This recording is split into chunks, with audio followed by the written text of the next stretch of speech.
ദിവസത്തെ ആ വിഷയം ആത്മീയ യുദ്ധം എന്ന നിലയിലുള്ള പഠനങ്ങളായിരുന്നു.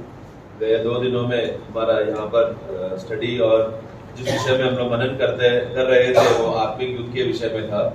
ഇന്നിവിടെ ഇരിക്കുന്നവരിൽ ചില സഹോദരന്മാർക്ക് ഹരിപ്പാട് എന്ന അനിൽ ബ്രദറെ കുടുംബത്തിന്, അതുപോലെ സജി ബ്രദറെ, ഐശ്വര്യന് അവർക്ക് അതിൽ പങ്കെടുക്കാൻ കഴിഞ്ഞില്ല. അവര് അതുപോലെ എബി ഉണ്ടായിരുന്നില്ലേ? हमारे बीच में कुछ भाई लोग हैं जो आज आए हैं, इसकी वजह से कल का मीटिंग को पार्टिसिपेट करने नहीं हुआ. ഷിബു, ബെൻസി, അങ്ങനെ പലരും ഉണ്ട്. അപ്പോൾ ആത്മീയ യുദ്ധം എന്നുള്ളതിനെ കുറിച്ച് ഒരു ചെറിയ അറിവ് നമുക്ക് നേരത്തെ അറിയാമെങ്കിലും അല്പം കൂടെ കർത്താവ് പ്രകാശിപ്പിച്ചു. तो इसके लिए हमने आत्मिक युद्ध के विषय में हमें ज्यादा तो हम लोग नहीं जानते थे, परंतु अब हम लोग थोड़ा जान गए ऐसा मानते हैं. അതിന്റെ ഭാഗമായിട്ട് തന്നെയാണ് ആരാധന എന്ന വിഷയം. കാരണം ആരാധനയിലും ഒരു ആത്മീയ യുദ്ധമുണ്ട്, സാധാരണ തന്ത്രങ്ങളുണ്ട്. तो उसी का भाग में चल रहा है आज का विषय जो हमने लिया है, वो है आराधना. क्योंकि आराधना में भी एक आत्मिक युद्ध होता है. शैतान नहीं चाहता कि हम लोग सही रीति से आराधना करें. തങ്ങളെ ആരാധിക്കുന്നത് ആത്മാവിലാണ് എന്നുള്ള നിലയിൽ ജഡത്തിൽ ആരാധിക്കുന്നത് തന്നെ സാത്താന്റെ ഒരു ഡിസപ്ഷൻ. तो शैतान का सबसे बड़ा एक धोखा जो लोगों के अंदर लाता है कि वो ये है कि उनको लग रहा है कि हम आत्मा में आराधना कर रहे हैं करके उनको वो फीलिंग अनुभव हो रहा है, परंतु वास्तव में वो लोग शारीरिक रीति से आराधना कर रहे हैं. ദൈവത്തിന്റെ ഹൃദയ ആഗ്രഹം എന്റെ ജനം സ്വാതന്ത്ര്യത്തോടെ എന്നെ ആരാധിക്കണം. അതിനുള്ള എല്ലാ പ്രൊവിഷനും ദൈവം ചെയ്തു കൊടുക്കും. पिता परमेश्वर का सबसे बड़ा आग्रह था कि उनको आराधना करने वाले लोग पूर्ण स्वतंत्रता के साथ, पूर्ण आजादी के साथ आराधना करें. उसके लिए जो भी बातें उनके लिए जरूरत है वो सब बातों का उपलब्धि प्रभु ने दिया है. അവർക്ക് ആരാധിക്കേണ്ടതിന് ആവശ്യമായ എല്ലാ ഡിമാൻഡും ഞാൻ അവർക്ക് കൊടുക്കും. വസ്ത്രം ഞാൻ കൊടുക്കും, ആഹാരം കൊടുക്കും, അവർക്ക് യാത്രയ്ക്കുള്ള സജ്ജീകരണം ചെയ്തു കൊടുക്കും, അവർക്ക് ആരാധനയ്ക്കുള്ള ആടിനെ ഞാൻ കൊടുക്കും. ഇതെല്ലാം നമ്മൾ മോശയുടെ സന്ദേശത്തിൽ കാണുന്നുണ്ട്. तो परमेश्वर ने जब पुराने नियम है मूसा को जब बोलते समय, मूसा ये संदेश देते समय में कहता है तुम लोग को आराधना करने आना है. उस विषय के लिए बीच में बहुत से चीजों का तुमको जरूरत रहता है. तुमको कपड़े का जरूरत है, खाने का जरूरत है, यात्रा में सवारी और यहाँ तक कि बलि करना, ये सब बातों का चीज है मैं तुम्हें दूंगा करके मूसा ने कहा. ദൈവത്തിന് എന്തെങ്കിലും കൊടുത്ത് ദൈവത്തിൽ നിന്ന് വാങ്ങുക എന്ന തത്വമല്ല ആരാധനയിലുള്ളത്. आराधना में कभी ऐसा नहीं सोचना कि मैं प्रभु को कुछ देकर फिर आराधना करना, वो नहीं है आराधना. ദൈവത്തിൽ നിന്ന് വാങ്ങിയിട്ട് बल्कि परमेश्वर ने हमें जो दिया है वो लेकर 1% ദൈവത്തിന് കൊടുക്കാമോ? उसमें से कुछ बात प्रभु को वापस लौटा देना. നമ്മുടെ വിയർപ്പ്, അധ്വാനം അവർ ആഗ്രഹിക്കുന്നില്ല. കഠിന ഹൃദയനല്ല ദൈവം. हमारा मेहनत, हमारा पसीना बहा के आराधना करना, ऐसा प्रभु हमसे आराधना नहीं चाहता, क्योंकि वो परमेश्वर कठोर नहीं है. മോശയുടെ സന്ദേശം ഇതായിരുന്നു. मूसा का संदेश ये था. ആരോടാണ്? ഫറവോനോ? फरोन से कहता है എന്റെ ജനത്തെ ആരാധിപ്പാൻ വിട്ടയക്കുക. मेरा लोगों को आराधना करने के लिए छोड़ दो. ഇവിടെ സാധാരണ ആത്മയുദ്ധം. यहाँ पर आत्मिक युद्ध हो रहा है. അതിന് മോശയെ സഹോദരന്മാരെ, നിങ്ങൾ എന്തിനാണ് ഈ കുഞ്ഞുകുട്ടികളെയും ഭാര്യയെയും കന്നാലിയും എല്ലാം പോകുന്നത്? ഇവിടെ തന്നെ ആരാധിക്കാം. तो वहां पर देखो, तो फरोन क्या बोल रहा है? देखो यहाँ पर है शैतान का चतुराई, चालाकी से फरोन क्या बोल रहा है? अरे प्रिय मूसा, तू क्यों इतना तकलीफ कर रहे हैं? तुम्हारे लोग इतना कष्ट उठाकर बच्चे लोग को लेकर जाकर, सामान लेकर जाकर यात्रा करने का इतना क्यों कष्ट उठा रहे हो? तुम लोग इधर ही आराधना करो ना. ഇവിടെ നിങ്ങൾക്ക് ആരാധിക്കാമല്ലോ. यहाँ पर आराधना करने में क्या प्रॉब्लम है? അപ്പൊ ആരാധിക്കുന്നതിലുള്ള തടസ്സം സാധാരണ നിങ്ങൾ ആരാധിക്കാം, പക്ഷെ എവിടെ ആരാധിക്കണം? എന്റെ നിയന്ത്രണത്തിൽ, എന്റെ രാജ്യത്തിൽ, എന്റെ ആത്മാക്കളുടെ കീഴെ നിങ്ങൾ ആരാധിച്ചു. ദൈവത്തെ യഹോവയെന്നോ കർത്താവെന്നോ യേശുക്രിസ്തു എന്നൊക്കെ വിളിച്ചോ ഒരു കുഴപ്പമില്ല, പക്ഷെ ഞാനായിരിക്കും അത് കൺട്രോൾ ചെയ്യും. तो इसके लिए तो वहां पर फरोन बोलते समय में, फरोन यानी किसको प्रतिबिंबित कर रहा है? शैतान को प्रतिबिंबित कर रहा है. फरोन बात करते समय में शैतान क्या बोल रहा है? तुम्हें यहाँ पर आराधना करने में तुमको क्या रुकावट है? तुम लोग इधर ही रुककर तुम लोग आराधना करो. यहाँ पर मुझे कोई, शैतान बोल रहा है मुझे कोई तकलीफ नहीं है तुम लोग इधर ही रुककर आराधना करने के लिए, क्योंकि यहाँ पर सब मेरा नियंत्रण है, मेरा दुष्टात्मा सेना यहाँ पर कार्य कर रहा है, सब मेरे द्वारा हो रहा है. तुम लोग इधर रुके, तुम लोग किसका भी नाम लेना ले लो, यीशु का नाम ले लो, मसीह का नाम, कुछ भी करके तुम लोग नाम ले लो, कोई बात नहीं, लेकिन यहाँ पर रुककर मैं शैतान तुमको नियंत्रण करूंगा. उसमें तीसरा तुम इधर ही रुककर आराधना करो. അപ്പൊ ജനത്തെ അവിടെ ദൈവം ആദ്യം തന്നെ പ്ലേഗ് അയച്ച് പ്രശ്നമൊന്നും ഉണ്ടാക്കുന്നില്ല. പക്ഷെ തന്റെ ജനത്തെ ഈ ഒരു സിമ്പിൾ റിക്വസ്റ്റിൽ ഫറവോൻ വിടാതിരുന്നപ്പോഴാണ് എന്നാ പിന്നെ ദൈവത്തിന് ചില കാര്യങ്ങൾ അവിടെ ചെയ്യണം. तो वहां पर तुरंत परमेश्वर महामारी वहां पर लाया नहीं, बीमारी नहीं लाया, श्राप नहीं लाया. प्रभु वहां पर इंतजार कर रहा है. प्रभु वहां आए, हमें तो बस आराधना करने के लिए हमें छोड़ो करके जो रिक्वेस्ट मूसा ने जो फरोह को दरख्वास्त किया वो उसने नहीं माना, तभी उसने 10 प्रकार का श्राप वहां पर लाया. അപ്പൊ പറഞ്ഞ എന്നാ പിന്നെ ഒരു കാര്യം ചെയ്യും. फिर फरोह कहता है, तो फिर कहता है फरोह, നിങ്ങൾ യൗവനക്കാരായിരിക്കുന്ന ആൾക്കാരല്ലോ. तो जब दूसरे बार अगली बार जब मूसा आता है तो फरोह क्या बोलते हैं, तुम लोग सब लोग मत जाओ, सिर्फ जवान लोग जाओ. മോശ സമ്മതിക്കുന്നു. मूसा ने नहीं माना. അപ്പൊ പിന്നെയും പാത അയച്ചു. फिर से एक श्राप आया. അപ്പൊ പിന്നെ മോശം എന്നാ പിന്നെ നിങ്ങൾ വാ പ്രാർത്ഥിക്കുക എനിക്ക് വേണ്ടി. फिर फरोह क्या बोल रहा है, अरे यहाँ पे जो इतना बड़ा श्राप विपत्ति आ रहा है, हमारे लिए प्रार्थना करो ये विपत्ति हटने के लिए. നിങ്ങൾ എല്ലാ പുരുഷന്മാരും പോകും. फिर वो श्राप हट जाने के बाद फरोह का मन फिर से कठोर होकर क्या बोल रहा है, अभी तुम लोग का पुरुष लोग खाली जाओ. നിങ്ങളുടെ ഭാര്യമാരും കുഞ്ഞുങ്ങളും കന്നാലികളൊക്കെ ഇവിടെ ഉണ്ട്. तुम लोग तुम्हारा पत्नी बच्चे और बैल बकरियों को सब इधर ही रखो, सिर्फ पुरुष लोग जाओ. നമ്മള് ഞാൻ കുറ്റം പറയാമെന്ന് ചിലർക്ക് തോന്നാറുണ്ട്. സാധാരണ अरे हम नॉर्मली हम लोग वचन बांटते समय में कुछ विषय बोलते समय में उदाहरण लेना पड़ता है, परंतु उदाहरण लेते समय में लोगों को लग रहा है कि हम दोष लगा रहे हैं. ऐसा नहीं सोचना. നമ്മള് അന്യഭാഷയെ കുറിച്ചോ അല്ലെങ്കിൽ അങ്ങനെയൊക്കെ എന്തെങ്കിലും പറയുന്നത് മനഃപൂർവ്വം പറയുന്നല്ല, പറഞ്ഞ കൂട്ടത്തിൽ നിന്ന് മനസ്സിലാകാൻ പറയുന്നതാണ്. तो कभी कभी हम लोग कुछ विषय अभी उपदेश के विषय पर उदाहरण के लिए अन्य भाषा एक विषय उसके विषय में कुछ बात समझने के लिए उदाहरण ले रहे हैं, उसको गलत नहीं समझना. എന്ന് പറയുമ്പോൾ നമ്മള് ചിലർക്ക് പ്രയാസം ഉണ്ടാവുമെങ്കിലും कुछ लोगों को बुरा लगेगा, लेकिन क्षमा करना. ആത്മീയ യുദ്ധം മനസ്സിലാക്കാൻ പറയുക. परंतु एक आत्मिक युद्ध समझने के लिए मैं कह रहा हूँ, നമ്മൾ ആരാധിക്കാൻ പോകുമ്പോൾ നമ്മുടെ ഭാര്യയോ മക്കളോ എവിടെ പോയാലും കുഴപ്പമില്ല, എനിക്കൊരു സ്ഥലത്ത് പോയാൽ മതി എന്നുള്ളൊരു ചിന്ത ഇത് അത് നമ്മുടെ ജീവിതത്തിൽ ഉള്ളൊരു കാര്യമാണ്. പക്ഷെ അതൊരു ആത്മീയ യുദ്ധമുണ്ട് എന്നുള്ള കാര്യം നമ്മൾ മനസ്സിലാകുന്നില്ല. तो अभी हम लोग नॉर्मल रीति से ऐसा लोग सोचते हैं, पुरुष लोग सोचते हैं या पति लोग सोचते हैं, हम लोग आराधना करने के लिए मेरा पत्नी बच्चे किधर भी अन्य जगह पर जाएगा, आराधना करेगा, चलेगा, लेकिन मुझे एक सही जगह पर आराधना करने के लिए जगह मिल गया काफी है करके. प्रियो, एक बहुत बड़ा आत्मिक धोखा वहां पर शैतान वहां पर ला रहा है. इस तरह का मनोभावना अगर रख रहे तो എല്ലാം ഒത്തുവരണമെന്നില്ല എങ്കിൽ പോലും देखो दोनों के बीच में सही बातों का समझौता सही चल रहा है होना जरूरी नहीं है. तो भी രാവിലെ അപ്പനെ ഒരു സഭയിൽ പോകുന്നു, ഭാര്യ വേറൊരു സഭയിൽ പോകുന്നു, മക്കൾ വേറൊരു സഭയിൽ പോകുന്നു. सुबह उठते ही पिता एक मंडली में जा रहा है, पत्नी दूसरा मंडली में जा रहा है, बच्चे लोग दूसरे जगह पे जा रहे हैं. നമ്മള് ഈ ത്യാഗം സഹിച്ചാണ് ഇവരെല്ലാം പോകുന്നത്. കാരണം അപ്പൻ വരാത്തത് മക്കൾ പോകുന്നത് എന്താ, ചില ഉപദേശത്തിന്റെ കാര്യത്തിന് വേണ്ടിയാണ്. तो सब लोगों का मन में क्या है, हम लोग क्यों जा रहे हैं दूसरा जगह पे. मेरा पिताजी जिस मंडली में जा रहा है, बच्चे लोग क्या बोल रहे हैं, मेरे पिताजी जिस मंडली में जा रहे हैं वहां का उदय सही नहीं है, इसलिए हम लोग वो मंडली में जा रहे हैं. ऐसे तीनों ग्रुप एक ही घर में विभाजन हो गया. सब लोग क्या त्याग कर रहे हैं, कुछ तो वो मंडली में उपदेश गलत है, इसलिए हम इधर जा रहे हैं. പറവ പറയാണ്, फरोह कहता है, ഞങ്ങളെ ഭാര്യമാരെ വിട്ടിട്ട് ഞങ്ങൾ പോകുന്നു.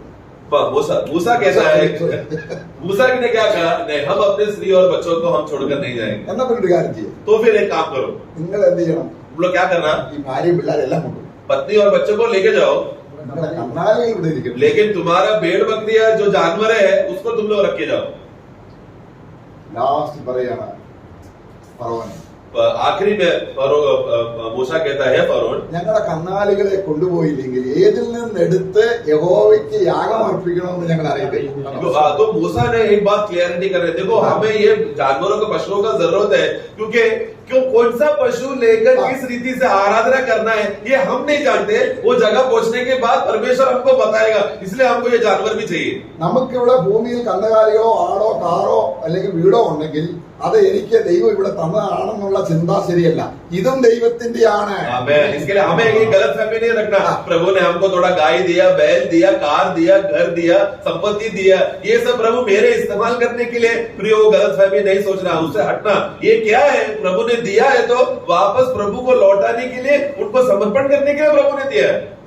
ശരീരം അർപ്പിക്കാന്ന് പറഞ്ഞാൽ ചുമ്മാതെ ശരീരം നമുക്കുള്ളതെല്ലാം കർത്താവിന്റെയാണ്. देखो हमने पहला रोमे 12 में हमने पढ़ा था कि अपने शरीरों को जीवित रूप में अर्पण करो. मतलब क्या है, ये हमारा नहीं है, प्रभु का है. प्रभु ने हमको जो भी कुछ दिया है, वो जो हमारा है बोल रहा है, वो सब प्रभु का है. അപ്പൊ സാത്താന്റെ ബൗണ്ടറിയിൽ നിന്നുകൊണ്ട് शैतान का जो रेखा उसने जो बांधा है उससे बाहर निकलकर മരണപുനരുദ്ധാനത്തിന്റെ യാത്രയാകുന്ന 3 നാൾ നടക്കാതെ അവിടെ തന്നെ സൗകര്യം അനുസരിച്ച് ആരാധിക്കുക. അത് ആവർത്തന പുസ്തകം 9-ാം അധ്യായത്തിൽ വളരെ വ്യക്തമായിട്ട് പറയുന്നുണ്ട്, നിനക്ക് തോന്നിയെടുത്ത് എന്റെ ആരാധന കഴിക്കരുത്. तो इसलिए शैतान का तंत्र क्या है, व्यवस्था 9 में वहां पर तत्व के बारे बारे में लिखा है कि हम क्या सोचते हैं इतना शैतान का बाउंड्री को उनके सीना में रहेगा, क्यों हम लोग 3-4 दिन यात्रा करके कष्ट सहकर दुख सहकर धूप में जाना पड़ेगा, इसलिए हम लोग उसी के रेखा में रुकते हैं करके ऐसा गलत शैतान वो तंत्र ला रहा है, वहीं पर ही रुककर आराधना करने के लिए। लेकिन व्यवस्था 9 में क्या बोलता है, तुम तुम्हारे इच्छा के अनुसार तुम्हारे मन में लग रहा है इधर जाएगा तो अच्छा है, उधर जाएगा अच्छा है,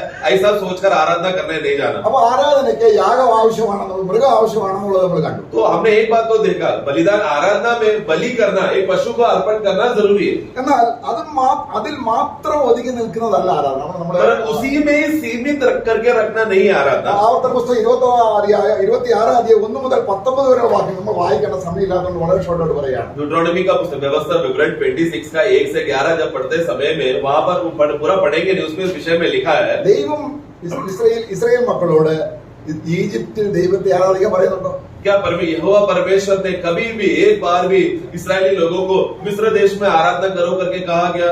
ഇല്ല, कभी नहीं कहा। നിങ്ങൾ സഞ്ചരിച്ച് യാത്ര ചെയ്ത് സ്വസ്ഥമായി പാർക്കാൻ ഞാൻ നിങ്ങൾക്കൊരു സ്ഥലം തരുമ്പോൾ, जब तुम लोग उस नगर से तुम लोग बाहर निकल कर तुम लोग यात्रा कर कर जिस नगर का वाचा मैंने तुम्हारे पूर्वजों से मैंने वाचा किया था, उस नगर में पहुंच कर तुम लोग विश्राम में प्रवेश करोगे, वहां पर तुम मेरा आराधना करना। ഞാൻ തരുന്ന പാലും തേനും ഒഴുകുന്ന ദേശത്ത് ചെന്നിട്ട് ഒരു വർഷം കഴിഞ്ഞ് നിങ്ങൾ കൃഷി ചെയ്തിട്ട് ആ ഫലം നിങ്ങൾ ഒരു കൊട്ടയിലാക്കി ഞാൻ സ്ഥാപിക്കുന്ന സ്ഥലത്ത് മഹാപ്രഭുവിനെടുക്കെ കൊണ്ടുവരണം. तो मैं तुमको एक ऐसा देश में लेकर जा रहा हूँ जहाँ पर तुमको दूध और मधु बहने वाला एक देश, जहाँ पर मैं तुमको दूध और मधु दूंगा। उस देश में तुम लोग पहुंचने के बाद 1 साल तुम लोग वहां पर खेती करना, उस खेती से जो अनाज और उपज आएगा उसमें से तुम लोग महायाजक के पास आकर तुम लोग बलिदान को अर्पण करना। അപ്പോൾ അവിടെ ആരാധന എന്തെല്ലാം ഉണ്ട്? तो फिर अभी ആരാധനയിൽ നമ്മൾ കാണുന്നുണ്ട് യാഗം ആവശ്യമാണ്, രക്തച്ചൊരിച്ചിൽ ആവശ്യമാണ്. तो आराधना में अभी देखो क्या क्या बातें हम देखा। पहला हमने देखा कि एक पशु एक जानवर का जरूरत है, उसके द्वारा लहू बहाना जरूरी है। രണ്ടാമത് ആവർത്തന പുസ്തകം 26 വായിക്കുന്നത് രക്തച്ചൊരിച്ചിൽ ഇല്ലാത്ത ഫലവർഗ്ഗങ്ങളായിരിക്കണം ദേശത്തിന്റെ ഫലം. നീ കുറേശ്ശെ എടുത്ത് കൊട്ടയിലെടുത്ത് ആരാധന സ്ഥലത്ത് കൊണ്ടുവരണം. उसके अलावा एक दूसरा भाग आराधना का दूसरा भाग को वहां पर ला रहा है, जो हम लोग व्यवस्था विवरण 26 में हम लोग पढ़ते समय में वहां पर हम देखते हैं कि प्रभु वहां पर क्या कहा, तुम्हारा जमीन से निकला हुआ उपज, उस उपज को तुम लोग टोकरी में भरकर तुम लोग महायाजक के पास लाना है, उसको तुम लोग अर्पण करना है। ഇത് രണ്ടും കണക്ട് ചെയ്താണ് പുതിയ നിയമത്തിലെ ആരാധന. ये दोनों बातों को मिलाकर है नया नियम का आराधना। സത്യ ആരാധന കർത്താവിന്റെ ആ കാര്യങ്ങളാണ് പറഞ്ഞത്. प्रभु का दास ने उस विषय में बताया सत्य का आराधना। അപ്പൊ ഇത് രണ്ടും നമ്മൾ എങ്ങനെ കണക്ട് ചെയ്യും? ये दोनों बातों को कैसे जोड़ेंगे हम? ഈ മൃഗവും ഫലവും ദൈവം തരുന്നതാണ്. अभी ये जो पशु जो जानवर दिया जा रहा है वो भी परमेश्वर दे रहा है, जो खेत का अनाज का जो फल है वो भी परमेश्वर दे रहा है। ആദ്യ ഫലം കുറേശ്ശെ എടുക്കണം. എന്നാൽ ഓരോ പ്രാവശ്യം വരുമ്പോഴും കുറേശ്ശെ. അപ്പൊ വരുമ്പോഴെല്ലാം എന്തുണ്ടായിരിക്കണം? ഹൃദയമാകുന്ന കൊട്ടയിൽ ആത്മാവിന്റെ ഫലങ്ങൾ നിറഞ്ഞ് നീ ദൈവസന്നിധിയിൽ വരുമ്പോൾ അത് ദൈവത്തിന് മഹത്വമാണ്. तो मतलब क्या, तो जब भी तुम लोग एकत्र होगा तुम लोग आते समय में क्या करना, तुम्हारा टोकरी में थोड़ा थोड़ा करके पहला उपज का जो पहला फल वो उसमें धीरे धीरे करके लाना है। तो लाते समय मतलब क्या है, हमारा हृदय जो वो टोकरी है उस टोकरी में आत्मा का फल से भरकर तुम लोग उसमें पूरा आत्मा का फल का गुण से भरकर तुम लोग आ रहे आराधना में, वो भरकर आत्मा से भरकर आने वाले व्यक्ति लोग ही आराधना कर रहे हैं। അന്ന് നിലവിലുള്ള മഹാപുരോഹിതന്റെ കയ്യിൽ और उस दिन क्या करना, पुराने नियम में क्या कहा, उस दिन जो महायाजक तुमको सेवा कर रहा है उसका അവരുടെ കൈ കൊടുക്കണം. उसके हाथ में टोकरी देना, എന്നിട്ട് നീ പറയണം, और फिर तू कहना, ഒരു ഫലവുമില്ലാതെ അലഞ്ഞു നടന്ന അരഹാമ്യനായിരുന്നു ഞാൻ. एक समय में निष्फल होकर मैं भटक रहा था दुनिया में, എന്നാൽ ഞങ്ങളുടെ ദൈവം परंतु हमारा परमेश्वर ഞങ്ങൾക്കൊരു ദേശം തന്നു. हमको एक नगर दिया। ഇനി ഞങ്ങൾക്ക് അലച്ചിലില്ല. अभी हमको भटकने का जरूरत नहीं है, ഞങ്ങൾക്ക് വിശ്രമമാണ്. हमको विश्राम दिया है, ഞങ്ങൾക്ക് സ്വസ്ഥതയുണ്ട്. हमको आराम दिया है, ഞങ്ങൾക്ക് സമാധാനമുണ്ട്. हमको शांति दिया है। ഇതാ ഈ ദേശത്തിലെ ഫലം. इसलिए उस देश से जो फल हमको उपजाऊ में मिला, हे प्रभु मैं आपको दे रहा हूँ। മഹാപുരോഹിതൻ എടുത്ത് ദൈവസന്നിധി നീരാജനം. वो बात को महायाजक को लेकर वो अर्पण करता है। അപ്പോൾ ദൈവം തന്റെ പുത്രനിൽ ഈ രണ്ട് കാര്യങ്ങൾ സമ്മേളിപ്പിച്ചാണ് ആത്മാവ് ആരാധന ദൈവസന്നിധിയിലേക്ക് ഉയരാൻ സഹായിക്കുന്നത്. 5-ാം അധ്യായം 2-ാം വാക്യം വായിക്കുമ്പോൾ നമ്മെ സ്നേഹിച്ച് ദൈവത്തിന് വഴിപാടും അതിന്റെ അർത്ഥം എന്താണ്? വഴിപാട് യാഗവും നമ്മൾ വ്യത്യാസം इसके लिए वहां पर आराधना करते आते समय में पुराने नियम के लोग जो आराधना करते समय में वो लोग बलि को लेकर आते थे, परंतु दिन का जब अनाज उगकर आता था वो अनाज को इकट्ठा टोकरी करके लाते समय में उसको भेंट के रूप में वो लोग अर्पण करते थे और प्रभु को धन्यवाद देते थे। इस विषय में किसी को पुस्तक 5वां अध्याय 2 वाक्य में पौलुस कहता है कि जिस तरह तुम लोग मसीह के प्रेम में चलते हो, जिसने अपने आप को एक जीवित रीति से बलि और भेंट के रूप में अपने आप को अर्पण किया, जिसमें परमेश्वर ने सुगंध लेकर उसमें तृप्त हुआ। പലർക്കും അബ്രഹാമിനെ ഇസാക്കിനെ കൊടുത്ത കാര്യത്തെ സംബന്ധിച്ച് ഭയങ്കര സംശയങ്ങൾ. बहुत लोगों को अब्राहम ने जब इसहाक को अर्पण किया उनका विषय में बहुत संदेह है उसमें। അബ്രഹാമിനോടുള്ള ബന്ധത്തിൽ ഇസാക്കിനെ കൊടുത്ത് ഒരു ജാതിയൊക്കെ ഉണ്ടാക്കണമെന്നൊക്കെ ഉണ്ടെങ്കിൽ തന്നെയും ദൈവഹൃദയത്തിന്റെ വിശാലമായ ചിന്തയിൽ अब्राहम ദൈവത്തെ നന്നായി ആരാധിക്കണമെന്ന് ദൈവം ആഗ്രഹിച്ചു. देखो ये बात तो सच है, इसहाक के द्वारा एक बड़ा जाति आएगा, एक बड़ा गोत्र बनेगा जो दुनिया भर फैलेगा, ये सब बातों का आशीष आगे चलकर तो दिया था, परंतु उसके पहले परमेश्वर का आग्रह क्या था? अब्राहम खुले मन से परमेश्वर का आराधना करें। അവിടെ നമുക്ക് ഒരു വാക്യം നമുക്ക് एक വായിക്കാം. वाक्य जल्दी लेना, യോശുവയുടെ പുസ്തകം 24 അധ്യായം 2-3 വാക്യങ്ങൾ വായിക്കും. जोशुआ का पुस्तक 24 का 2 और 3 में യോശുവ അവസാനമായിട്ട് ജനത്തിൽ നിന്ന് വേർപെട്ട് തന്റെ മരണകാലം അടുത്തിരിക്കുകയാണ്. जोशुआ अभी अंतिम अपना समय का अंतिम समय में पहुंच गया है, मृत्यु का निकट आ चुका है അദ്ദേഹം താനും കുടുംബവും ദൈവത്തെ ആരാധിക്കുകയാണ്. और वो उसका परिवार अभी आराधना करने जा रहा है। ഇസ്രായേലിലെ സകല ഗോത്രങ്ങളെയും വിളിച്ചു വരുത്തി. इसराइल का सारा गोत्रों को उसने बुलाया। അതിന്റെ 2ാം വാക്യം 24 का 2,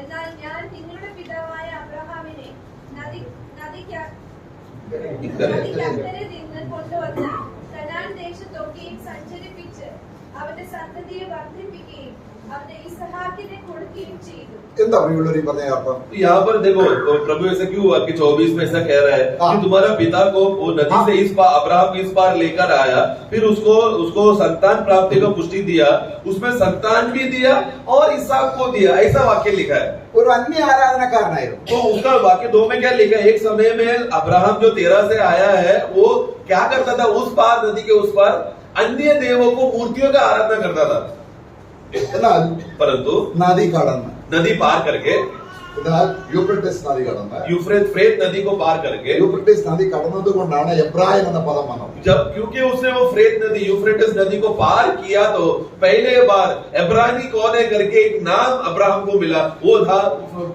नदी पार करने की वजह से।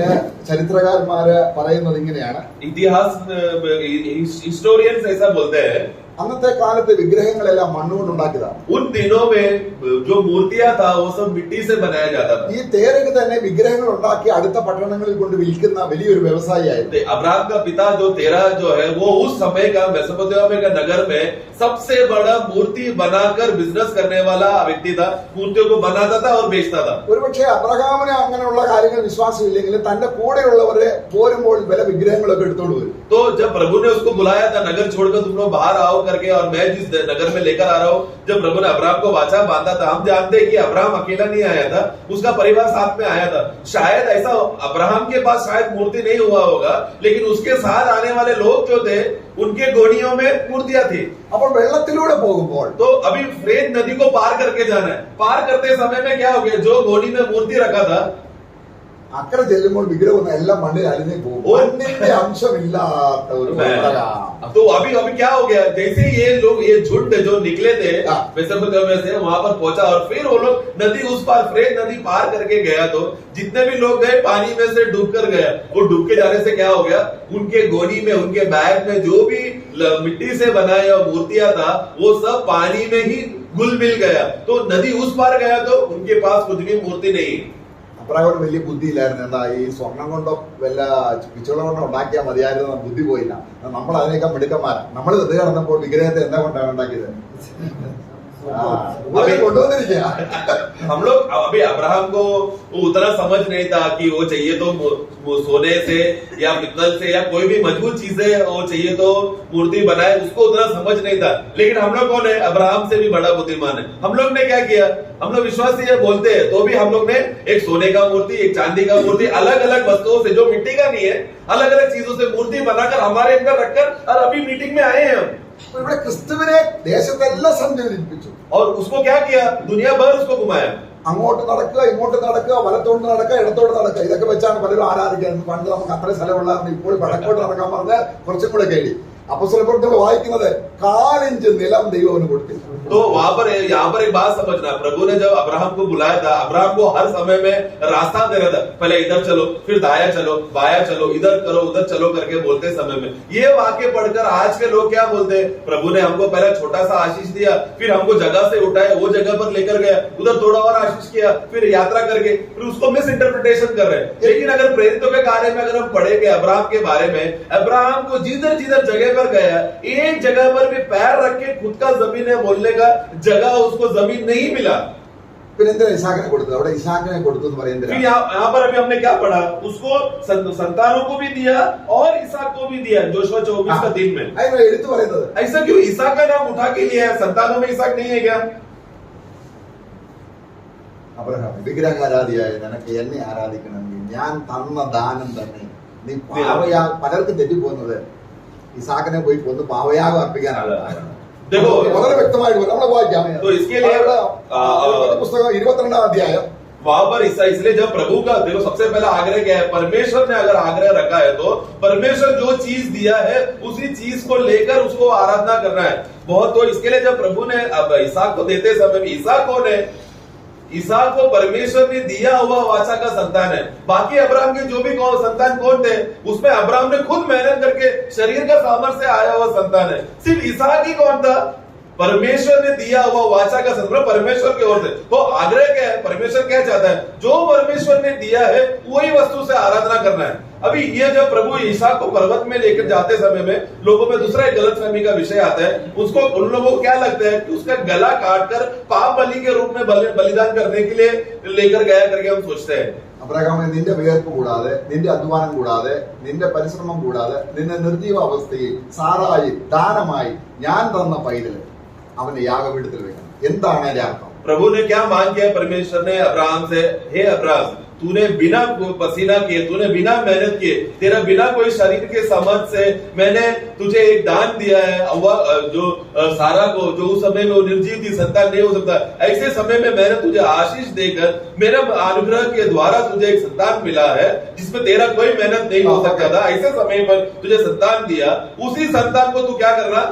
बलि अर्पण करना. उत्पत्ति का पुस्तक 22 अध्याय 22 का 5. उत्पत्ति 22 का 5. അബ്രഹാം ബാല്യകാലം നിങ്ങൾ കഴുതയുമായി ഇവിടെ ഇരിക്കും, ഞാനും ബാലനും അവിടത്തോളം ചെന്ന് ആരാധന കഴിച്ച്. वहां पर अब्राहम क्या कहता है? अपने दासों को गुलामों को, तुम लोग इधर ही रुको, मैं और मेरा बेटा आराधना करके आते हैं. അപ്പൊ ആരാധനയ്ക്ക് ഒരു മൃഗം ആവശ്യമാണോ? तो आराधना के लिए एक पशु का जरूरत है क्या? स्वाभाविक रीति से ദൈവം തന്ന ദാനം. तो वो पशु मतलब क्या है? वो चीज जो भेंट करना चाहिए, प्रभु ने दिया हुआ दान ही अर्पण करना है. അത് പാപയാഗമല്ല. तो मतलब ये आराधना, ये पाप बलि और दोष बलि नहीं है. അടുത്ത വായിച്ചേ. अगला वाक्य कौन सा बलि है? वो അബ്രഹാം ഹോമയാഗത്തിനുള്ള ഹോമയാഗം. എന്താ അതിന്റെ അർത്ഥം? ये अब्राहम तू होम बलि चढ़ाना. ഞാൻ നിനക്ക് തന്ന പുത്രനെ मैंने तुझे दो बेटे दिया है, എന്ത് ചെയ്യണം? उसको क्या करना? നിനക്ക് തന്നെ നീ ഈ ഇസാക്കിനെ കുറിച്ചുള്ള സങ്കല്പങ്ങൾ ഉണ്ടാക്കി നിനക്കുള്ള ധനമല്ല അവനെ കൊടുത്ത് നീ അവനെ സഹായിക്കണ്ട. तो होम बलि मतलब क्या है? परमेश्वर को सुगंध देने वाला, आराधना वाला बलि है. क्योंकि अब्राहम ने उस समय तक क्या सोच कर रखा था? अब्राहम का जीवन एक दुख वाला अवस्था था, उसके पास संतान नहीं था. मेरा सारा धन नौकर लेके जाएगा सोच के दुख हुआ. उसके बाद इस्माइल आया, इस्माइल को सारा धन जाएगा सोचा. ये उसके बाद इसाक है. तो अभी अब्राहम क्या सोच रहे हैं? सारा धन इसाक को जाएगा. तो अब्राहम मेहनत कर रहे हैं इसाक को धन देने के लिए, लेकिन इसाक कौन है? वाचा का संतान है. इसाक को धन कौन देगा? परमेश्वर स्वयं देगा. इसलिए परमेश्वर अब्राहम को ऐसा दिलाना समझा रहा है कि तू नहीं इसाक को मदद करेगा, मैं इसाक को मदद कर सहायता कर उसको बड़ा करूंगा. इसके लिए तुझे क्या करना है? होम बलि चढ़ाना पड़ेगा। പലരും യേശുവിനെ രക്ഷിതാവായി സ്വീകരിച്ചു. बहुत लोगों ने यीशु को उद्धारकर्ता करके स्वीकारा। യേശുവിനെ കൊണ്ട് ബെനിഫിറ്റ് ഉണ്ടാക്കുക. क्यों कर रहे हैं? यीशु का नाम से उन लोग कमाई करने के लिए। യേശുവിനെ തിരിച്ച് ദൈവം ചോദിക്കുമ്പോൾ കൊടുക്കാൻ യേശു ഇല്ല. അതിന്റെ അർത്ഥം രക്ഷിക്കപ്പെട്ടിട്ടില്ല. मतलब फिर वो व्यक्ति जब आराधना करते आते समय में, आराधना करते समय में हमें परमेश्वर को क्या देना है? कोई वस्तु नहीं देना है। जो यीशु उसके अंदर आया वही यीशु को परमेश्वर को लौटाना है, वही आराधना। तो ऐसे लोग यीशु का नाम लेकर आराधना में आ रहे हैं, लेकिन यीशु को भेंट चढ़ाने के लिए यीशु नहीं है, वो बलि का वस्तु नहीं है। मतलब क्या है? जिसके पास बलि का वस्तु यानी यीशु मसीह नहीं है, उन लोगों का नया जन्म हुआ ही नहीं है। ക്രിസ്തുവിനെ യാഗപീഠത്തിൽ വെക്കുക എന്ന് പറഞ്ഞാൽ എന്താണ് അർത്ഥം? मसीह को वेदी में रखो करके बोला तो मतलब क्या है? ഈ ക്രിസ്തു എന്റെ സമാധാനമാണ്, ये मसीह मेरा शांति है, ഇവൻ എന്റെ ധനമാണ്, ये मेरा धन है, ഇവൻ എന്റെ സന്തോഷമാണ്, ये मेरा आनंद है। എല്ലാം ഇങ്ങനെ കർത്താവിനെ കുറിച്ചുള്ള നമ്മുടെ പരിജ്ഞാനം തിരുസന്നിധിയിൽ ഉയരുമ്പോൾ ഈ അന്തസ്സേറിയ മഹത്വമേറിയ ധനമുള്ള എല്ലാം ക്രിസ്തുവാണെന്ന് പിതാവിനോട് പറയുന്നതാണ്, അവനെ ഏൽപ്പിച്ചു കൊടുക്കുന്നതാണ് ആരാധന. इसलिए आराधना मतलब क्या? ये यीशु मसीह के द्वारा यीशु मसीह मेरे लिए क्या क्या है, सभी प्रकार का आत्मिक दान जो भी है वो यीशु मसीह है। ये बोध का एहसास में आकर ये बात को अंगीकार करना, ये बात को डिक्लेयर करना ही है सच्चा आराधना। ക്രൂശിൽ എന്താ അവൻ ചെയ്തത്? क्रूस में यीशु मसीह ने क्या किया? അവനെ നമുക്ക് തന്നതാണ്, उन्होंने अपने आप को हमारे लिए दिया, നമ്മൾ സ്വീകരിക്കുകയാണ്. तब हमने यीशु को स्वीकारा, നമ്മുടെ പാപങ്ങൾ പരിഹരിക്കപ്പെടും, हमारा पाप का हल हो गया, നമുക്ക് ദൈവവുമായുള്ള നിരപ്പ് ലഭിച്ചു, हमें परमेश्वर के साथ मेल मिलाप हुआ, നമുക്ക് പൗരത്വം കിട്ടി, हमें नागरिकता मिला, നമ്മൾ സ്വർഗസ്ഥരായി തീർന്നു, हम लोग स्वर्गीय लोग बन गए, നമുക്ക് സ്വർഗത്തിൽ ധനമുണ്ട്, स्वर्ग में धन है, നമുക്ക് പിതൃത്വമുണ്ട്. हमें पिता मिला। ഇതെല്ലാം ആര്യത്വമാണ്. ये सब किसके द्वारा मिला है? यीशु का क्रूस में मरने की वजह से। അവരോ ഏറ്റവും നല്ലതിന് अब्राहम के विषय में क्या कहते हैं? इब्रानी की पुस्तक 11 अध्याय में अब्राहम ने सबसे उत्तम बात का खोज किया, भूमि का कनान नहीं, स्वर्गीय बात को खोजा। ഭൂമിയിലുള്ളതല്ല, भूमि के बातें नहीं, സ്വർഗത്തിലുള്ളത്. जो स्वर्ग में है उत्तम चीज को अब्राहम ने खोजा। അപ്പോൾ എണ്ണി എണ്ണി കാരണങ്ങൾ പറഞ്ഞ് ക്രിസ്തുവിനെ അങ്ങോട്ട് കൊടുക്കുമ്പോൾ ആ പിതൃഹൃദയം സന്തോഷിക്കും. കാരണം ഞാൻ ഇവനെ കൊടുത്തത് കൊണ്ട് ഇവൻ അനുഗ്രഹം പ്രാപിച്ചിരിക്കും. तो एक एक बातों को गिन गिन कर यीशु मसीह है वो वस्तु बोलकर वो एक एक बातों को यीशु मसीह को अगर अर्पण करते रहेगा तो वो देखते समय में पिता परमेश्वर देख रहा है बलि का वस्तु यीशु मसीह है, क्योंकि सबसे उत्तम बलि यीशु ही है। वो बलि को देखकर पिता सूंघकर उसका सुगंध को सूंघकर तृप्त खुश हो रहा है। നാം ഇങ്ങനെ സഹപുരോഹിതന്മാരായി, इस तरह പുരോഹിതന്മാരല്ലേ, हम लोग कौन है? आराधना में हम लोग सब लोग सह याजक लोग हैं। നമ്മൾ എന്നോ കൊടുക്കുന്നത്? हम लोग क्या देंगे? ചക്കയും വാങ്ങുന്ന നെല്ല കോഴിയാണോ? उधर इधर का खेत से लाया हुआ आम या मुर्गी देके आए क्या? നീ സ്വസ്ഥത, ആവർത്തന പുസ്തകം 26 വായിക്കണം. നീ ഞാൻ തരുന്ന ദേശത്ത് വസിച്ച് സ്വസ്ഥത അനുഭവിച്ച്, व्यवस्था विधान 26वां अध्याय में वो 1 से 11 पढ़ते समय उधर स्पष्ट में लिखा है जिस देश में तुम लोग आए हो वहां पर तुम लोग विश्राम पाने के बाद तुम लोग बलि चढ़ाना। നമ്മുടെ സമാധാനത്തിലുള്ള ശിക്ഷ അവന് മേലാണ്. हमारा शांति का जो पीछे का जो हमें शांति मिलने के लिए उसके पीछे जो दंड सहना था वो यीशु मसीह ने सहा। ദൈവം ഇസ്രായേലിന് കനാൻ ദേശം കൊടുത്തതിനേക്കാൾ മെച്ചപ്പെട്ട രീതിയിലാണ് ക്രിസ്തുവിനെ തന്നിരിക്കുന്നത്. प्रियो, जिस तरह परमेश्वर ने पुराने नियम में इस्राएली लोगों को सबसे अच्छा जमीन प्रतिज्ञा का जमीन दिया है जो कनान देश है करके बोलते हैं, उससे भी उत्तम चीज नए नियम में परमेश्वर ने अपना एकलौता पुत्र को दिया। ഈ ക്രിസ്തുവിനെ പിന്നെയും പിന്നെയും സ്വീകരിക്കുമ്പോൾ इस पुत्र को बार बार स्वीकारते समय में നമ്മുടെ നടപ്പ്, हमारा चाल चलन ആത്മാവിന്റെ ഫലമായി തീരുമ്പോൾ आत्मा का फल बन जाते समय में നമ്മുടെ ജീവിതമാണ് ആരാധനയായിട്ട് फिर മാറുന്നത്. हमारा जिंदगी एक आराधना बन जाता है। ഇന്ന് നമ്മുടെ സഹോദരൻ രാവിലെ രാജപുത്ര വായിച്ച വചനത്തിൽ യോഹന്നാന്റെ ലേഖനം അതിന്റെ 4-ാം അധ്യായത്തിന് 9-ാം വാക്യം, നാം അവനാൽ ജീവിക്കേണ്ടത് എന്താണ്? നമുക്ക് തന്നു. അതാണ് ആരാധന. तो आपने सुबह ഞാൻ ക്രിസ്തുവിൽ ജീവിക്കുമ്പോൾ ദൈവത്തിന് മഹത്വമാണ്, അതാണ് ആരാധന. तो हमें सुबह राजन भाई ने पहला यौहन्ना 4:10 में वाक्य लिया था, लेकिन उसके ऊपर का वाक्य अगर वाक्य 9 में पढ़ते समय में वहां पर एक बात स्पष्ट में लिखा है कि ये क्यों पुत्र को दिया है, ताकि उस पुत्र के जीवन के द्वारा हम वो जिंदगी जी सके। हमारा जिंदगी जीने का कारण का जीवन का श्रोता कौन है? यीशु मसीह है, ताकि हम उसके लिए जी सके। അപ്പോൾ യോശുവ തന്റെ ജീവിതകാലത്ത് ജനത്തെ എല്ലാം വിളിച്ചുകൂട്ടി അബ്രഹാമിന് ദൈവം കൊടുത്തത് അബ്രഹാം ദൈവത്തിന് കൊടുത്തു എന്നുള്ളതാണ് യാഗം കൊണ്ട് അർത്ഥമാക്കുന്നത്. तो वहां पर देखो योशुआ इसलिए मृत्यु के अंत समय में आकर सारे प्राचीनों को और लोगों को बुलाकर अब्राहम का विषय में बता रहा है। क्या बता रहा है कि परमेश्वर ने जो अब्राहम को दिया, अब्राहम को जो मिला हुआ जो वाचा का जो संतान है, उसी को अब्राहम ने क्या किया, वापस परमेश्वर को लौटा दिया। यही है सच्चा आराधना करके योशुआ समझा रहा है। അവിടെ യാഗത്തിൽ അർപ്പിച്ച് അബ്രഹാം വാൾ ഓതിയപ്പോൾ ദൈവത്തിന്റെ ദൂതൻ പറയുകയാണ് പൈതലിന്റെ മേൽ കൈവെക്കരുത്. तो जैसे ही अब्राहम ने उसको वेदी पे लेटाया और चाकू को उठाया तो तभी स्वर्गदूत ने कहा रुक जाओ, നിന്റെ ഏകജാതനായ മകനെ तू तेरे एकलौता पुत्र को എനിക്ക് തരുവാൻ മടിക്കായതുകൊണ്ട് परमेश्वर को देने के लिए बिना हिचकिचाए देने के लिए तूने मन रखा, इसके लिए ഞാൻ നീയുമായി ഉടമ്പടി ചെയ്യും. मैं तेरे साथ एक वाचा बांधूंगा। ഇതാണ് നമ്മളെ പുതിയ നിയമത്തിൽ നീതീകരണമായിട്ട് വരുന്നത്. यही तो है नए नियम में हम धर्मी ठहराया जाना, जस्टिफाइड होना करके कहते हैं। എന്തായിരുന്നു അബ്രഹാമിന്റെ വിശ്വാസം? अब्राहम का विश्वास क्या था? ഞാൻ ഈ പൈതലിന്റെ യാഗമാണ്, मैं अभी ईसा को मार डालूंगा, बलि करूंगा, പക്ഷേ परंतु എന്റെ ദൈവം मेरा परमेश्वर എന്നെ ഉയർപ്പിക്കും. इतना शक्तिमान है कि उसको इसमें से वो जिलाएगा। ഇത് നമുക്കുണ്ടാകേണ്ട വിശ്വാസത്തിന്റെ നിഴലായി അത് വളരെ വ്യക്തമായിട്ട് तो പറയുന്നു. ये बात क्या है? ये बात ऐसा विश्वास करने से अब्राहम धर्मी ठहराया गया करके बोलते समय में, रोमियो में पढ़ते समय में हम क्या समझते हैं? अब्राहम ने इस रीति से जैसा किया वैसे ही हमारे जीवन में भी अनुभव हो, एक परछाई के रूप में, उसमें एक शैडो के रूप में पौलुस वहां पर बता रहा है कि जैसा अब्राहम ने विश्वास किया उसको धर्मी ठहराया कि मेरा कोई भी अवस्था में प्रभु संभालेगा, उसी तरह नए नियम में भी हमारा विश्वास क्या है कि हमारा हर अवस्था में प्रभु है जो संभालता है। ये बात पर विश्वास। അപ്പം എഫെസ്യ ലേഖനം അതിന്റെ 5-ാം അധ്യായത്തിൽ एफिसियों का पुस्तक 5वां अध्याय സുഗ്രാഹ്യമായ യാഗവും वഴിപാട് യാഗം നമുക്കറിയാം, ക്രിസ്തു നമുക്ക് വേണ്ടി നമുക്ക് ദൈവം തന്നതാണ് ക്രിസ്തുവിനെ. तो हम लोग एफिसियों के पुस्तक 5:2 में हम लोग क्या पढ़ते हैं कि ये परमेश्वर को हम लोग जीवित रूप में हम लोग को एक सुगंध रीति से बलि और भेंट हमें अर्पण करना है। तो बलि के विषय में परमेश्वर ने यीशु मसीह को बलिदान के रूप में दे दिया है। എന്നാൽ ഈ ക്രിസ്തുവിനെ ജീവിച്ച് अभी ये विश्वासी क्या कर रहे हैं? ये जो बलि हमारे लिए बलिदान हुआ, यीशु मसीह का जीवन हमारे अंदर आकर वो हमारे जिंदगी बन जाने के बाद നാം ഭോജനയാഗമായി തീരും. हम ये जिंदगी बन के हमारे अंदर से फल उत्पन्न होगा, आत्मा का फल उत्पन्न होगा। वो फल का उत्पन्न को क्या करना है? हृदय का टोकरी में लेकर परमेश्वर को जाके भेंट अर्पण करना है। യേശു ക്രിസ്തുവിന്റെ 33 വർഷത്തെ ജീവിതത്തെ മറന്നു കളഞ്ഞുള്ള ആരാധന ശരിയായ ആരാധനയല്ല. यीशु मसीह का 33.5 साल का जीवन जो जिंदगी उसने जिया, वो जिंदगी को जो भूल गया है वो आराधना नहीं कर पाया। ആ ക്രിസ്തുവിനെ ക്രൂശ് മരണം മാത്രമേ കാര്യമായി ആരാധനയിൽ മനസ്സിലാക്കുന്നുള്ളൂ എങ്കിൽ ഒരു ഭാഗികമായ ഒരു ആരാധന മാത്രമേ ആകുന്നു. हम लोग यीशु को ये तो सच है कि आराधना में हम लोग उनका मृत्यु के बारे में सोच रहे हैं, परंतु वो मृत्यु में जो उन्होंने कार्य किया वो एक आधा अधूरा बात है। वो ആ 33 വർഷം എന്തായിരുന്നു? बल्कि 33.5 साल का जो जिंदगी उन्होंने जिया वो जीवन क्या है? അതാണ് നമ്മളെ പലപ്പോഴും കേൾക്കാറുണ്ട്, കർത്താവ് ജീവിച്ചു മരിക്കുകയായിരുന്നു, നമ്മള് മരിച്ചിട്ട് ജീവിക്കുകയാണ്. तो यीशु मसीह का खासियत क्या है?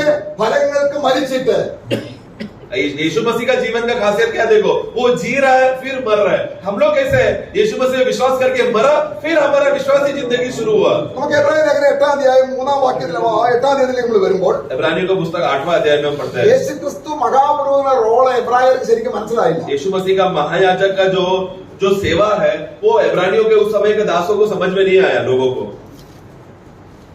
കാരണം ഈ കൊട്ടയും ഫലവുമായിട്ട് വരുന്നവരെ, क्योंकि जब टोकरी में जब लोग फल लेकर आते समय में ദൈവസന്നിധിയിൽ അവരെ സ്വീകരിച്ച് ഈ മഹാപുരോഹിതൻ അവരെ പിതാവിന് മുമ്പ് നീരാജനം ചെയ്യണം. उन लोगों को परमेश्वर के सामने उपस्थिति में आकर ये लोगों को टोकरी को उठाकर अन्न बलि चढ़ाना है।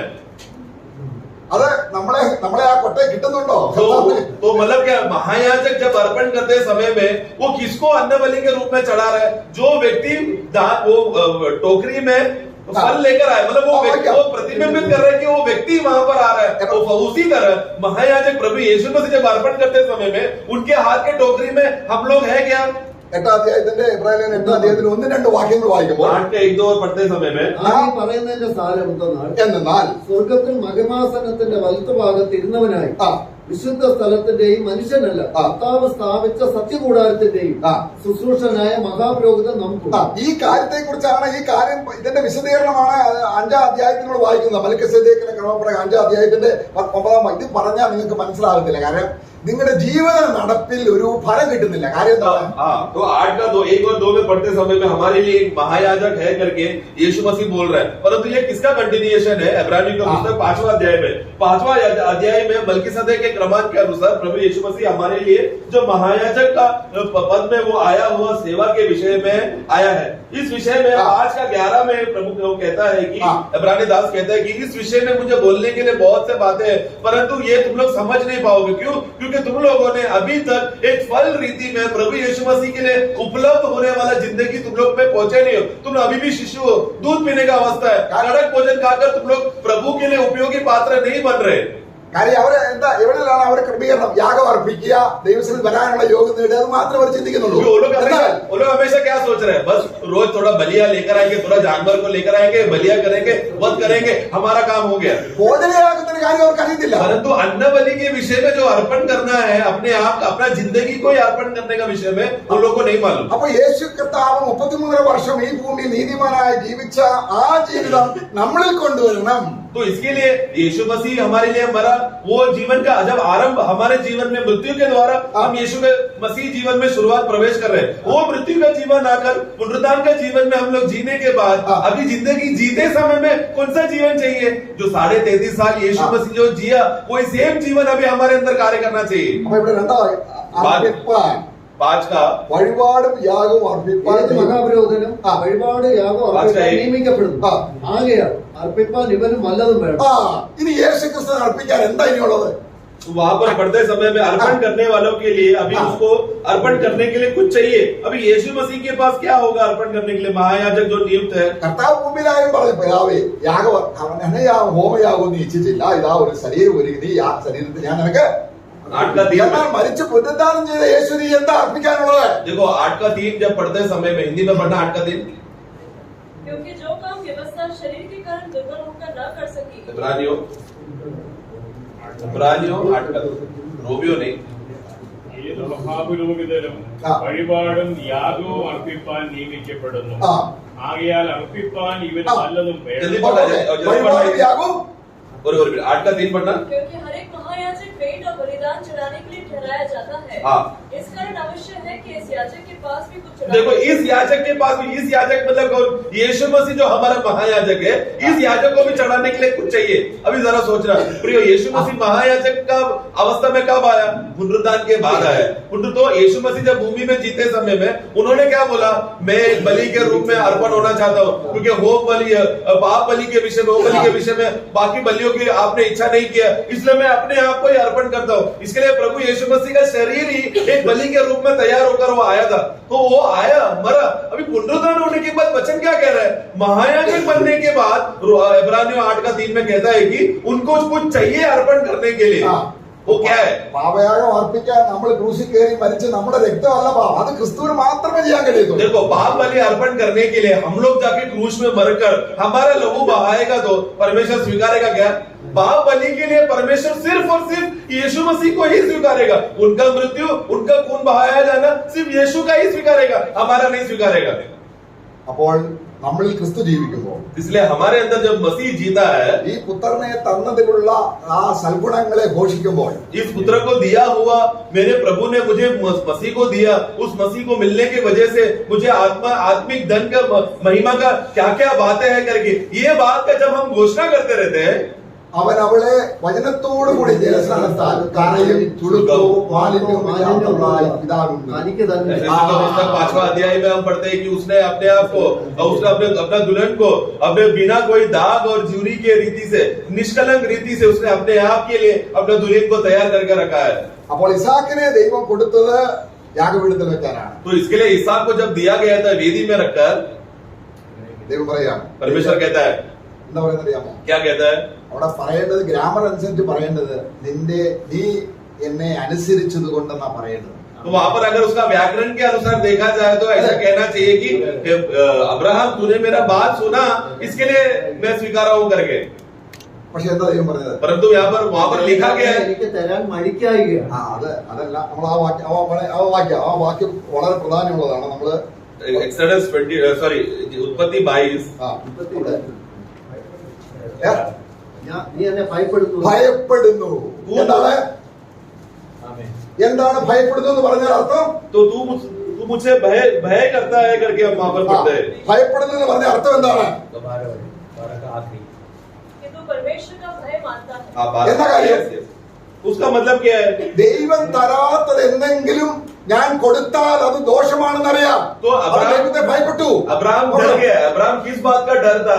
परमेश्वर ने जो चीज मुझे दिया है उसके अलावा अगर मैं कोई अन्य चीज मैंने गलती से अगर दे दिया तो वो डर अब्राहम को था। ഈ കാര്യം നമുക്ക് മനസ്സിലാകണമെങ്കിൽ പ്രിയമുള്ളവരെ ഒന്ന് ശ്രദ്ധിക്കണം. അപ്പോസ്തലനായ പൗലോസ് നീ ഭയം ഉണ്ടായിരുന്നു. तो देखो यही विषय में तो अन्य चीज हम लोग गलती से दे बैठे का डर जैसा अब्राहम को था ऐसा डर पौलोस को भी था करके हम पढ़ते हैं। നമ്മള് 1 കൊരിന്ത്യർ 2-ാം അധ്യായത്തിന്റെ 1 മുതൽ വാക്യം വായിക്കുമ്പോൾ कोरिन्थियर 2:1 में हम पढ़ते हैं, ഞാനും സഹോദരന്മാരെ मेरे प्रिय भाइयों നിങ്ങളുടെ അടുക്കൽ വന്നപ്പോൾ जब मैं तुम्हारे पास आया വചനത്തിന്റെയോ ജ്ഞാനത്തിന്റെയോ വൈഭവം കൂടാതെ എന്ന് പറഞ്ഞാൽ ജഡത്തിൽ എന്തെങ്കിലും मैं मेरा शरीर का प्रशंसा दिखाकर नहीं आया तुम्हारे पास। मैं किस रीति से बात कर सकता हूँ, मुझे ऐसे ऐसा वचन मालूम है, ये सब रीति का ज्ञान लेकर नहीं मैं तुम्हारे पास नहीं आया। അവരൊന്നും പറയുന്നുണ്ട് സഹോദരന്മാരൊക്കെ ജഡത്തിൽ നിങ്ങൾക്ക് तो उस समय में जब भाई लोग जब शरीर में प्रशंसा करते थे, फिलिपियों का पुस्तक में 2 अध्याय में कहता है कि मुझे भी शरीर में प्रशंसा करने के लिए बहुत से बातें हैं। എന്നാൽ ക്രൂശിക്കപ്പെട്ട ദൈവത്തെ ക്രിസ്തുവിനെ അല്ലാതെ മറ്റൊന്നും ദൈവത്തിന് കൊടുക്കാൻ എനിക്കില്ല. അത് എന്റെ ജ്ഞാനമോ ശക്തിയോ കഴിവോ സ്വാധീനതയോ ഞാൻ കൊടുത്തു പോമോ എന്നുള്ള ഭയം. उसका 2:2 पहला कोरिन्थी 2:2 ക്രൂശിക്കപ്പെട്ടവനായ യേശുക്രിസ്തുവിനെ അല്ലാതെ മറ്റൊന്നും അറിയാത്തവനായി നിങ്ങളുടെ ഇടയിൽ ഇരിക്കണമെന്ന് ഞാൻ നിർണയിച്ചു.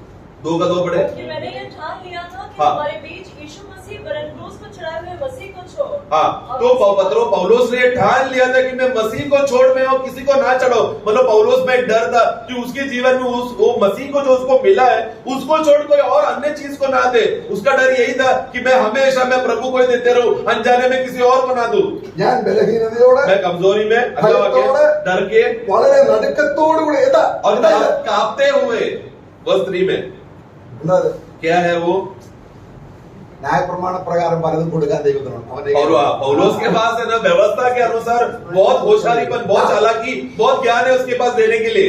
ആയതുകൊണ്ട് इसीलिए ദൈവം തന്റെ പുത്രനെ എനിക്ക് തന്നുവെങ്കിൽ अगर परमेश्वर ने अपना पुत्र मुझे दिया है तो അവനെ ഞാൻ ദൈവത്തിന് തിരിച്ചു കൊടുക്കുമ്പോൾ यही पुत्र को जब मैं वापस पिता को लौटाते समय में ഇടയ്ക്ക് ഇതും കൂടി ഇരിക്കട്ടെ പിതാവേ എന്ന് പറഞ്ഞ് കൊടുക്കുന്നതാണ്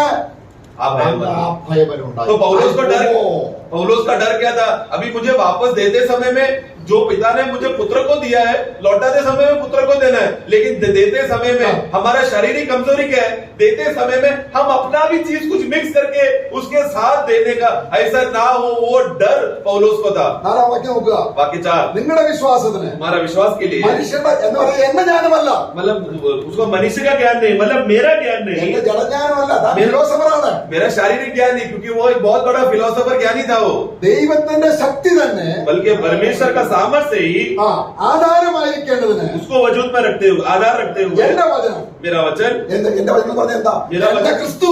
मतलब मेरा അതാ എന്താ പ്രിയമുള്ളവരെ? उसी पौलुस के पास देने के लिए क्या था? मसीह था। സുവിശേഷത്തിലൂടെ അദ്ദേഹം കൊടുത്തത് ആരെയാണ്? सुसमाचार के द्वारा उन्होंने किसको दिया? ദൈവത്തിന്റെ ക്രിസ്തുവിനെ കൊടുക്കുകയായിരുന്നു. परमेश्वर का मसीह को दिया അവൻ ആരാധിക്കുന്ന അതേ ക്രിസ്തുവിനെ തന്നെയാണ്. और उन्होंने आराधना भी उसी मसीह का किया। അവന്റെ ജീവിതം ക്രിസ്തുവാണ്. उनका जिंदगी मसीह था। എനിക്ക് ജീവിക്കുന്നത് ക്രിസ്തു, मेरे लिए जीना मसीह है, മരിക്കുന്നത് मरना ഇങ്ങനെ लाभ है। ഞാൻ അവിടെ ചെല്ലുമ്പോൾ എന്റെക്ക് ശുശ്രൂഷ ചെയ്യുന്നവനെ ഞാൻ എന്റെ പിതാവുമായി. तो इसके लिए इसलिए प्रभु कहता है कि जब मैं उधर जाऊंगा यीशु बोलेगा जिन जिन लोगों ने मेरा सेवा किया उनको मेरा पिता मानेगा। ഈ കാര്യത്തിൽ സാത്താൻ നമ്മളെ എന്തുമാത്രം വഞ്ചിച്ചിട്ടുണ്ട്. इस विषय के लिए शैतान ने कितने बार हमको धोखा दिया है प्रियो। ആരാധനയിൽ ആത്മീയുദ്ധം മനസ്സിലായോ? आराधना में आत्मिक युद्ध क्या है आप लोग समझे क्या? അർപ്പിപ്പാൻ അവരും വല്ലതും വേണം. अर्पण करने के लिए उसके पास भी कुछ है। ആരെയാണ് അവൻ അർപ്പിക്കുന്നത്? किसे अर्पण कर रहा है? ഈ ആരാധനയിലാണ്. ये आराधना में അവൻ നീരാജനം ചെയ്യണം പിതാവ്. वो अपने आप को अन्न बलि के रूप में वो अर्पण कर रहा है और वो चिल्ला रहा है। ദോഷികളായി നമ്മൾ, हम जो दोषी लोग थे, ശത്രുക്കളായിരുന്നു, हम जो शत्रु थे, നിനക്ക് അവരോട് മനുഷ്യപ്രീതി തോന്നിച്ചപ്പോ प्रिय प्रिय प्रभु यीशु कह रहा है कि ऐसे दोषी और पापी लोगों के लिए हे अब्बा पिता आपने उनसे प्रेम करने के लिए आपने दिल रखा। നീ എന്നെ ഈ പാപികൾക്ക് കൊടുത്തു. हे पिता आपने मुझे ये पापियों को दे दिया। അവരിതാ എന്നെ നിനക്ക് തരുന്നു. अभी देखो हे पिता ये लोग वही मुझे आपको दे रहे हैं। പിതാവേ हे पिता നിന്നിൽ നിന്ന് അവർ വാങ്ങി वो लोग आपसे लिया നിനക്ക് തരുന്നു. आपको वापस लौटा रहे हैं। ഇതാ ഇസാക്കിനെ കൊടുത്തതിന്റെ അർത്ഥം. यही है इसहाक को दिया है का मतलब। നമ്മള് ദാവീദിന്റെ ജീവിതത്തിലും ഇതേ സത്യമാണ്. നമ്മള് ദിനവൃത്താന്ത പുസ്തകത്തിൽ അവന്റെ അവസാന ഭാഗത്ത് തനിക്കുള്ള ധനം മുഴുവൻ ആലയത്തിൽ കൊടുക്കുകയാണ്. उसने पहला इतिहास में जब दाऊद का जिंदगी को पढ़ते समय में दाऊद भी ऐसे करता है। उसके पास जो भी धन था उसने सारा चीजें मंदिर के लिए दे दिया। ഒന്ന് തന്നെ അടുത്താണ് 29 അധ്യായം 14 മുകളിലൊക്കെ ഒരുപാട് കാര്യങ്ങളുണ്ട്. ऊपर बहुत से बातें हैं लेकिन हम लोग सिर्फ पहला इतिहास फर्स्ट क्रॉनिकल्स 29 का 14। 29 मैं क्या हूँ और मेरी प्रजा क्या है कि हमको इस रीति से अपनी इच्छा से तुझे भेंट देने की शक्ति मिले। तुझे से तो सब कुछ मिलता है। हमने तेरे हाथ से पाकर Praise the Lord. ദൈവത്തിന് കൊടുക്കാൻ നമ്മൾ ഇന്നലെ രാത്രിയിൽ അല്ലെങ്കിൽ ഇന്ന് രാവിലെയെങ്കിലും ക്രിസ്തുവിനെ എത്രത്തോളം പ്രാപിച്ചു? परमेश्वर को वापस लौटाने के लिए आराधना में मसीह को भेंट के रूप में अर्पण करने के लिए कल रात को या आज सुबह आपने मसीह को प्राप्त किया क्या वचन के द्वारा? കുറെ ചട്ടങ്ങളും നിയമം അനുസരിച്ച് പരീശന്മാരെ പോലെ വന്ന അപ്പം മുറുക്കി പോന്നതാണോ ആരാധന? थोड़ा रीत रिवाज के जैसा आज हमें ऐसा करना है 5 बजे 9 बजे ऐसा है 10 बजे ऐसा ऐसा टाइम पालन करके सही वस्त्र पहनकर ऐसा करना है बोलकर ऐसा थोड़ा रीत रिवाज करना है क्या फरीसियों के समान? ന്യായപ്രമാണത്തിന്റെ ന്യായവിധി നമ്മുടെ കഴുത്തിന് മുകളിൽ നീണ്ടു കിടന്നപ്പോൾ മല പോലെ ശാപം ഇറങ്ങി വന്ന ആ നിമിഷം തന്റെ പുത്രനെ ദൈവം നമുക്ക് തന്നതാണ്. ഈ ക്രിസ്തുവിനെ ദൈവസന്നിധിയിൽ ഉയർത്തിരിക്കുന്നു.